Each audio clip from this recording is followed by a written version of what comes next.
Mengapa kita membuat kolam ikan koi dengan kedalaman tertentu, misal 50 cm atau 100 cm? Apa yang Anda pertimbangkan terkait kedalaman kolam ikan koi? Apakah sekedar saran dari teman sesama pemelihara ikan koi? Mungkin ada juga yang pernah mendengar informasi bahwa ikan koi membutuhkan kolam yang dalam agar dapat tumbuh besar. Apakah itu mitos atau fakta? Mari kita ulas pada video kali ini.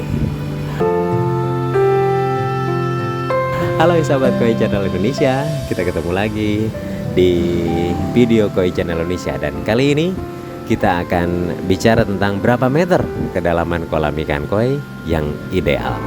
Nah, tentu Anda harus tahu pengaruh kedalaman air kolam terkait perilaku ikan koi. Untuk diketahui bahwa jika Anda membangun kolam ikan koi, tentu kedalaman air kolam sesuai dengan panjang ikan koi yang dipelihara. Ikan koi kecil atau yang berukuran di bawah 15 cm tidak perlu air kolam yang dalam, yaitu cukup 50 cm saja. Berbeda dengan ikan koi yang sudah besar atau berukuran di atas 50 cm membutuhkan kolam yang lebih dalam. Beda lagi dengan buraya koi yang justru harus dipelihara pada kolam yang dangkal atau cetek. Tingkat pertumbuhan ikan koi sangat erat kaitannya dengan aktivitas dan perilaku koi dalam berenang. Sedikit informasi tentang perilaku ikan koi, yaitu tingkah laku ikan. Apa yang membuat ikan koi tumbuh lebih cepat?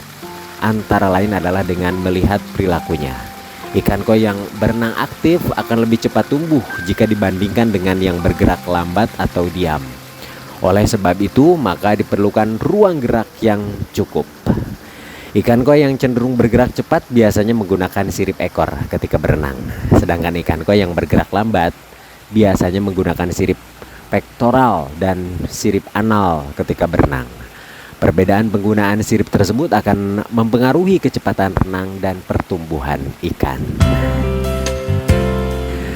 Kecepatan renang ikan koi ini terbagi dalam 4. Ada sustainable speed, kecepatan renang terus menerus, atau sustainable speed yaitu kecepatan renang ikan di mana ikan tersebut berenang secara terus menerus tanpa tekanan yang cukup berarti.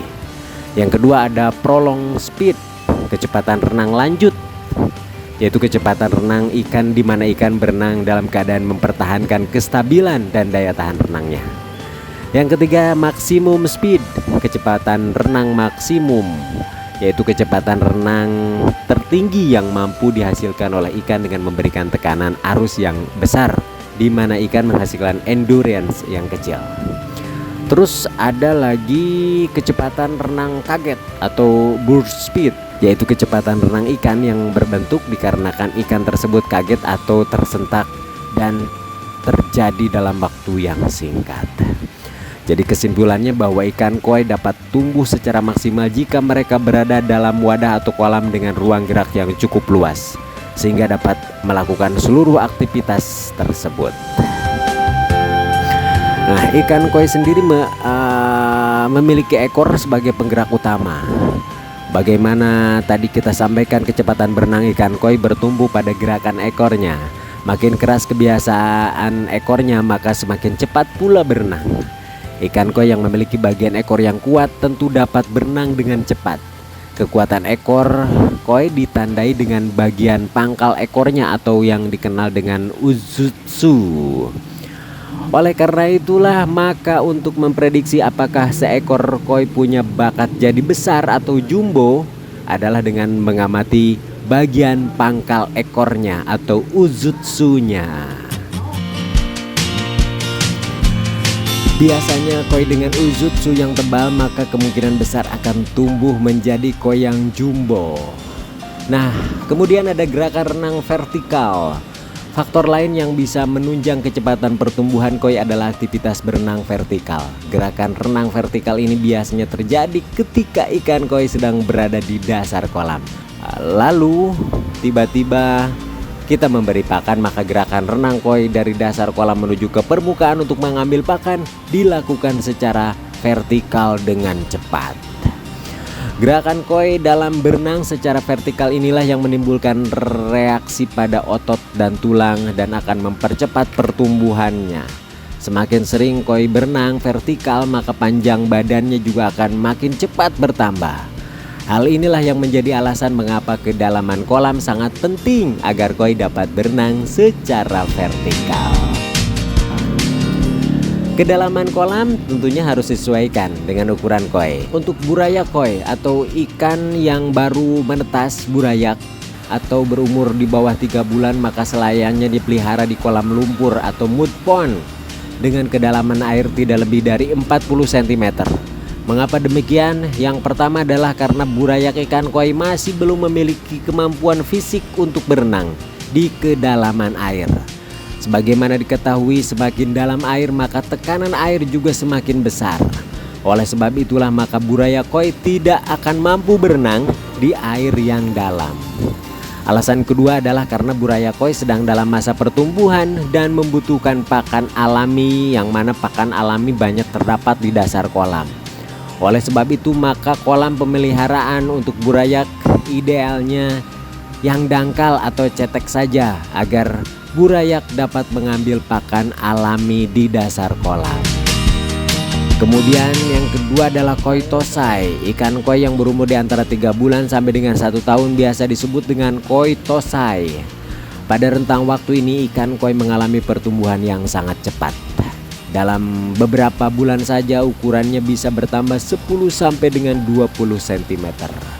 Tetapi tingkat pertumbuhan akan melambat seiring dengan bertambahnya umur, atau dengan kata lain koi semakin tua maka makin lambat tingkat pertumbuhannya. Kemudian yang menjadi pertanyaan adalah berapa kedalaman kolam yang ideal untuk koi tosai? Idealnya koi membutuhkan kedalaman kolam dibanding panjang badan koi dengan rasio minimal 1:3. Sebagai contoh, misalnya untuk koi tosai dengan panjang 25 cm, maka membutuhkan kedalaman kolam idealnya adalah 75 cm.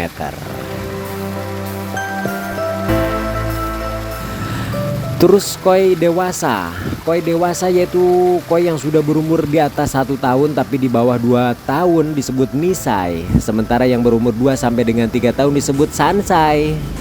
Untuk koi yang berumur antara 3 sampai dengan 4 tahun disebut yonsai, dan yang berumur di atas 5 tahun disebut gosai. Koi yang sudah dewasa biasanya memiliki panjang rata-rata 50 sampai dengan 60 cm. Kedalaman kolam koi untuk koi dewasa sebaiknya minimal 2,5 sampai 3 kali panjang badannya. Misal panjang koi 50 cm, maka kedalaman kolam ideal 1,25 sampai dengan 1,5 meter. Nah, jadi udah mulai keraba nih, udah mulai ketahuan. Yang 4, koi jumbo. Koi jumbo adalah sebutan untuk koi yang sangat besar dan panjang, biasanya berukuran di atas 70 cm. Jika kita ingin memelihara koi jumbo, maka idealnya diperlukan kolam dengan kedalaman kolam ikan minimal 2 atau 3 meter. Sebagai tambahan informasi, di Jepang, koi berukuran jumbo dipelihara di kolam lumpur atau mud pond yang cukup luas, menyerupai danau dengan kedalaman air hingga 4 meter. Nah, itulah gambaran bagaimana kedalaman kolam ikan koi yang ideal. Dan mudah-mudahan informasi tadi bisa sedikit banyaknya bermanfaat bagi Anda sahabat Koi Channel Indonesia. Salam satu hobi, salam Koi Channel Indonesia.